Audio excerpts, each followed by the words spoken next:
రాజు అనే అబ్బాయి ఒకరోజు రాగి చెట్టు కింద రాగాలు తీస్తూ ఉన్నాడు. ఫ్రెండ్ రమేష్ రాగానే రారా గెజ్జి కుక్క అని పిలిచాడు.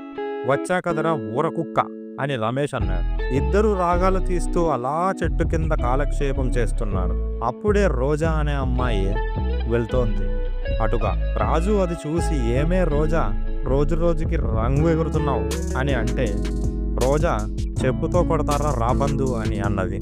అది విన్న రమేష్ పక్కపక్క నవ్వాడు.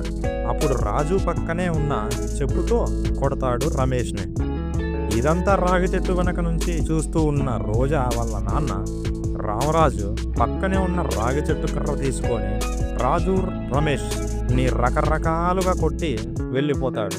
దెబ్బలు తిన్న ఈ ఇద్దరు అలా బండి మీద వెళ్తున్న రఘుని, రే రఘు, ఈ రాళ్ళ వెనుక ఉన్న ఆసుపత్రి దగ్గర మమ్మల్ని వదిలేరా అని అంటే, రఘు నాకెందుకు వచ్చింది పెంట అంటూ రాగాలు తీసుకుంటూ వెళ్ళిపోయాడు.